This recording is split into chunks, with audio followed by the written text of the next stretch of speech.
अपने अगल बगल की दो लड़कियां होती हैं, वो लोग एक साथ खेलती हैं, एक साथ पढ़ती हैं और शादी भी एक साथ हो जाता है।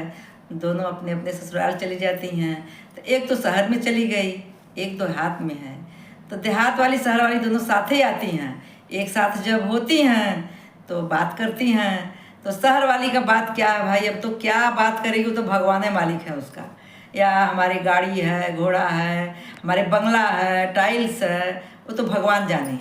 तो दूसर की वाली बताना चाह रही है जो गांव से आई है, बोलती सखी मेरा भी बात सुन लो।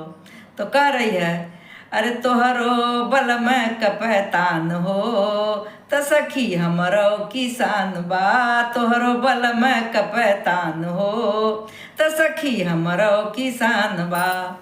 तोहरे बलमुआ के घोड़ा बा गाड़ी, तोहरे बलमुआ के गाड़ी बा घोड़ा, त सखी हमरो के सगड़ी पर्याप्त हो, सखी हमरो किसान बा। आजकल सगड़ी से गांव घर में सबको खेत में गोबर जाता है, तो घर घर में सगड़ी रहता है। तो कह रही है कि हमरो के सगड़ी पर्याप्त हो, सखी हमरो किसान बा। तोहरो बल में कपैतान हो, त सखी हमरो किसान बा।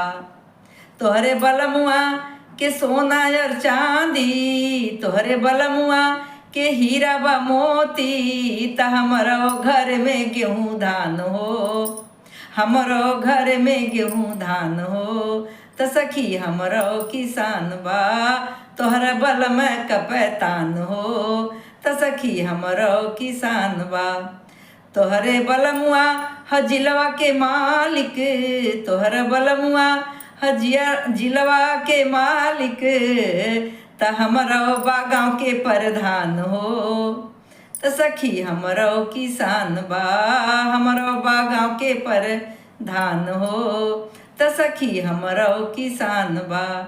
तोहरे बल में कपैतान हो, त सखी हमरो किसान बा।